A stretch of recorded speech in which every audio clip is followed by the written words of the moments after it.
Hey everybody, Who's Your Jedi here with another review for you. This time I'm talking about episode 3 of season 8 of Dexter called What's Eating Dexter Morgan.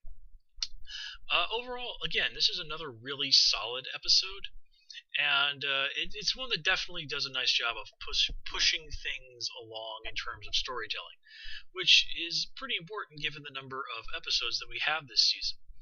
So let's just kind of get down into it. Sorry. Before I go on, I need to give you guys a quick apology for this review coming out so late. I had some technical problems which are still not entirely sorted out, but we'll hope for the best. Okay. So anyway, let's start off with the title of this episode, which is a nod to an old film called What's Eating Gilbert Grape, which I've never seen, but I've heard is quite good. And it's basically the movie that really got Leonardo DiCaprio started. And of course, Titanic was the movie where he really became world famous.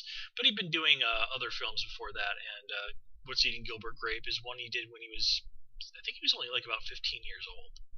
But anyway, let's kind of get into things. I'm getting a little tired of the whole scares that they're doing with Harrison. Like in the first episode this season, we get to see him.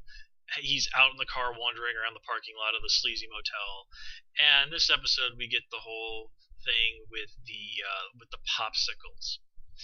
And it's this point, it's sort of starting to feel like if you're watching a horror movie and then somebody gets scared by a cat, it's just starting to feel like a cheap fake out, which really this show should not be doing given the fate that befell Rita.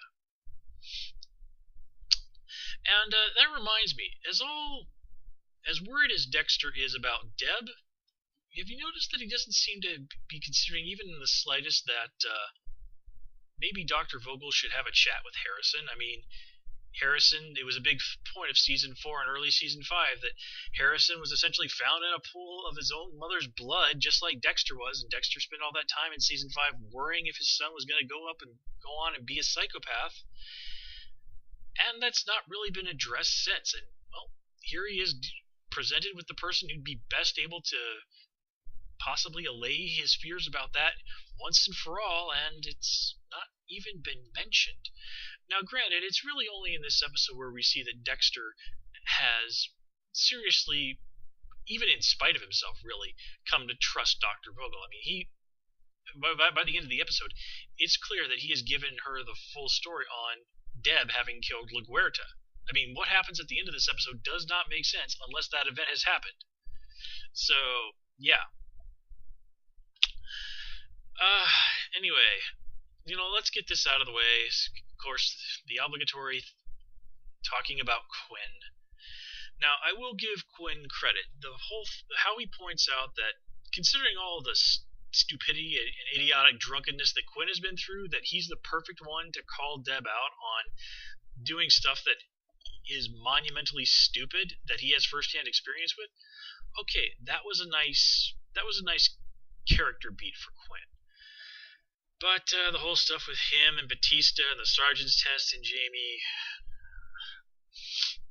yeah. Although I do have to admit, it is really sort of fun to watch Quinn just basically practically half-hand Dexter a get-out-of-jail-free card.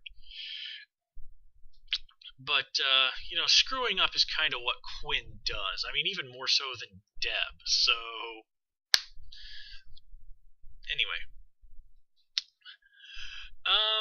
Oh yeah, speaking of incidental characters, I really at this point still don't have very much to say about Elway.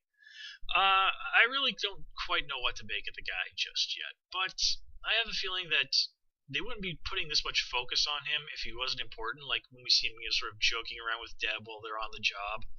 So, obviously he's somebody to keep an eye on. But kind of getting back to what I was saying about the relationship between Dexter and Dr. Vogel. There's a part in the early episode where she kind of says, psychopaths really don't have this great depth of feeling. And she points out to Dexter that in some ways his feelings towards Deb, about how he cares about her, are in a way all about him, or are all in a way selfish. And that's not an unreasonable point. But the problem with all that is that, again, Dexter shows great trust in Dr. Vogel by spilling the beans about Deb having killed LaGuerta, and basically enlisting her aid in order to help Deb. I mean, Vogel is once again pointing out to Dexter, you are the cause of her pain. What in the world makes you think that you can be the solution to it?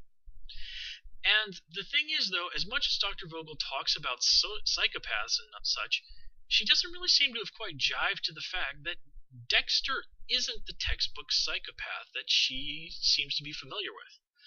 I mean, does she even know that Dexter has a kid? I mean, I would assume so. But anyway, Dexter, for all his killing goodness, he seems to have way too quote-unquote human emotional connections to really fit with the image of this perfect psychopath, perfect predator that Dr. Vogel seems so obsessed with. And as I said, she just really does not seem to have jived to the fact that Dexter is not this thing that she keeps going on about, which does seem to call her, which you could say could call her credibility into question. But, even very intelligent people are simply not immune to tunnel vision or simply being in love with their own ideas to the exclusion of things that contradict that. And I think that's kind of what's going on with Dr. Vogel. Speaking of Dr. Vogel, okay, so in the beginning of the early part of this episode, when she's going to the door and thinks there might be a nutcase out there, she arms herself with a letter opener. But later on, she admits that she owns a gun. Why didn't she just go and get the gun? Although I will give Dr. Vogel credit, that way to go, that was interesting. Okay, that was some really, really golden television right there. So now it's sort of looking at this becoming a kind of a interplay of three characters between Dr. Vogel, Deb, and Dexter, which, of course, I'm sure will just end spectacularly badly because, of course, where's the fun in the series if that doesn't happen? And, of course, we get to see Dexter dealing with a cannibal guy this episode, which I suppose is probably meant as a little bit of a nod to the fourth Dexter novel. I think it was the fourth or fifth. Which was called Dexter is Delicious, which was Dexter versus cannibals, or a cannibal. And honestly, it's really not that good of a book. I kind of gave up on the Dexter books after that one. I found it just to be immensely disappointing. But let me see here. Just let me have a look at my notes real quick. Yeah, that kind of covers everything that I had to say about this episode. Again, guys, sorry for this one getting up so late. I'm going to keep working on the problems I've been having with my computer. Hopefully, I'll get it hashed out soon. In the meantime, as always, please comment, rate, and subscribe. And, of course, you can follow me on Twitter at Hoosier Jedi. Till next time, take care and have a good one.